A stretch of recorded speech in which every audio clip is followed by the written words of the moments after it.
Royal Tiwari teaching में एक बार पुनः आपका स्वागत है। आज लेखांकन के कुछ आधारभूत परिभाषिक शब्दों को देखेंगे। हम जानते हैं बच्चों कि प्रत्येक विषय के अपनी कुछ शब्दावली होती है और शब्दावली को समझने से उस विषय को समझना ज्यादा सरल हो जाता है। तो लेखांकन की भी अपनी एक विशिष्ट शब्दावली है। उनमें से कुछ शब्दावलियों के बारे में चर्चा करेंगे। सबसे पहले देखेंगे व्यावसायिक लेन देन, जिसको बोलते हैं बिजनेस ट्रांजैक्शन। कह सकते हैं कि ऐसी आर्थिक क्रियाएं जिनको मुद्रा में व्यक्त किया जा सके। किसमें व्यक्त किया जा सके? मुद्रा में व्यक्त किया जा सके और जिनसे व्यवसाय की आर्थिक स्थिति में कुछ परिवर्तन हो जाए, वित्तीय स्थिति या आर्थिक स्थिति में कुछ परिवर्तन हो जाए तो उसे कहेंगे व्यावसायिक लेन देन, व्यावसायिक सौदे। ठीक है।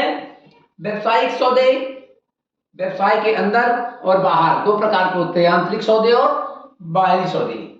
जब व्यवसाय के दो व्यावसायिक इकाइयों के मध्य सौदे हों तो व्यावसायिक सौदे कहलाते हैं, और जब सौदे व्यवसाय के अंतर्गत ही किए जाते हैं तो आंतरिक सौदे हो गए। जब दो बाहरी व्यावसायिक इकाइयों के मध्य सौदे होते हैं तो बाहरी सौदे, और जब व्यवसाय के अंतर्गत ही किए जाएं तो आंतरिक सौदे कहलाएंगे। चाहे किसी भी प्रकार के सौदे हों, लेकिन उनको मुद्रा में ही व्यक्त करना चाहिए, तभी वे सौदों की श्रेणी में, लेन देनों की श्रेणी में आएंगे। ठीक है ना। इस प्रकार पूंजी, कैपिटल, व्यवसाय का जो स्वामी होता है, जो रोकड़, माल या संपत्ति व्यापार में लगाता है, वो क्या कहलाती है? व्यवसाय के लिए पूंजी कहलाती है। ठीक है ना। यानी किसी विशेष समय पर व्यापार की संपत्ति का उसकी देयता पर जो अधिक कहलाएगा वह पूंजी कहलाएगी। पूंजी को कई भागों में वर्गीकृत किया गया है। पहला है स्थायी पूंजी, स्थायी पूंजी। दूसरा है परिवर्तनशील पूंजी और तीसरा है कार्यशील पूंजी। ठीक है ना। स्थायी पूंजी दो प्रकार की। स्थायी पूंजी को कह सकते हैं कि स्थायी संपत्ति को क्रय करने के लिए जो पूंजी लगाई जाती है वो स्थायी पूंजी कहलाती है। जैसे भूमि, भवन, प्लांट, मशीनरी, इनको खरीदने के लिए, क्रय करने के लिए जो पूंजी लगाई गई है वो स्थायी पूंजी होगी। इसी प्रकार परिवर्तनशील पूंजी है, जो ऐसी संपत्तियां जो पुनः विक्रय करने के उद्देश्य से क्रय की जाती हैं या विनियोग की गई पूंजी को क्या कहते हैं? स्थायी पूंजी कहते हैं, चल पूंजी कहते हैं। ठीक है। इसी प्रकार कार्यशील पूंजी, व्यवसाय में दैनिक कार्यवाही की पूर्ति के लिए जो पूंजी लगाई जाती है वो कार्यशील पूंजी कहलाती है। यानी कह सकते हैं कि करंट असेट्स में करंट लायबिलिटीज को कह सकते हैं कि करंट असेट्स में करंट लायबिलिटीज को घटाने पर जो प्राप्त होता है वो कार्यशील पूंजी कहलाती है। इसी प्रकार आहरण पूंजी में हमने देखा कि स्थायी संपत्तियों पर लगाई गई पूंजी स्थायी पूंजी। ठीक है ना। और दैनिक कार्यवाही के लिए लगाई गई पूंजी कार्यशील पूंजी, और जो एक बार क्रय करना है फिर उसका विक्रय कर देना है, ऐसे के लिए लगाई गई पूंजी फ्लोटिंग या परिवर्तनशील पूंजी। ठीक। आहरण को कह सकते हैं कि व्यापार का स्वामी निजी व्ययों के लिए समय समय पर माल या रोकड़ अपने व्यवसाय से निकालता रहता है, वो सब आहरण की श्रेणी में आता है। ठीक है।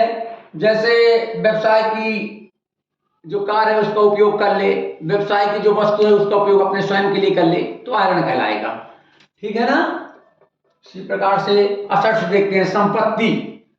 संपत्ति समस्त प्रकार की वस्तुएं जो व्यापार के संचालन में सहायक होती हैं। कोई भी वस्तु जो व्यवसाय के संचालन में सहायकों, कोई भी वस्तु जो व्यवसाय के संचालन में सहायकों संपत्ति कहलाती है।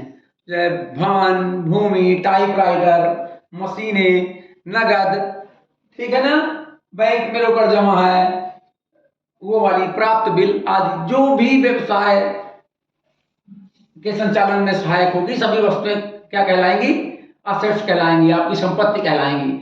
ये भी कई प्रकार की होती हैं। पहली हो गई है non current assets. Non current assets इसमें कह सकते हैं इनका लाभ जो है, ऐसी संपत्तियां जो दीर्घकालीन लाभ प्राप्त करने हेतु क्रय की जाती हैं, ठीक है। यह 12 माह से अधिक के लिए, 1 वर्ष से अधिक के लिए होती हैं। इनका ये 2 प्रकार की होती हैं। एक स्थायी संपत्ति होती है। स्थायी संपत्ति 2 प्रकार की होती है। गैर चालू संपत्तियों में पहली हो गई स्थायी संपत्ति, ये 2 प्रकार की, मूर्त और अमूर्त। मूर्त जिसको देखा जा सकता है और छुआ जा सकता है, अमूर्त जिसको देखा है और छुआ नहीं जा सकता है, ठीक है ना। इसी प्रकार चालू संपत्तियां, चालू संपत्तियां ऐसी संपत्तियां जिनको 1 वर्ष के अंदर आसानी से रोकड़ में परिवर्तित किया जा सके, ये हो जाएंगी करेंट असेट्स, चालू संपत्तियां, ठीक है ना। इनमें से डेप्टर्स, देनदार, स्टॉक, कैश, बैंक और प्राप्त बिल, ये सब इसी के अंतर्गत आएंगे चालू संपत्तियों में। इसी प्रकार तरल संपत्तियां जिनको बिना किसी मूल्य हानि के शीघ्र से शीघ्र, जल्दी से जल्दी रोकड़ में परिवर्तित किया जा सके, ठीक है ना। यानी कह सकते हैं कि चालू संपत्तियों में स्टॉक को कम कर दे तो तरल संपत्तियां कहला जाएंगी, ठीक है ना। यानी लिक्विड एसेट्स में लिक्विड एसेट्स बराबर करेंट असेट्स, लिक्विड असेट्स बराबर करेंट असेट्स माइनस स्टॉक। तो इस प्रकार से आगे भी हम कई परिभाषिक शब्दों के बारे में चर्चा करते रहेंगे। हरि ओम।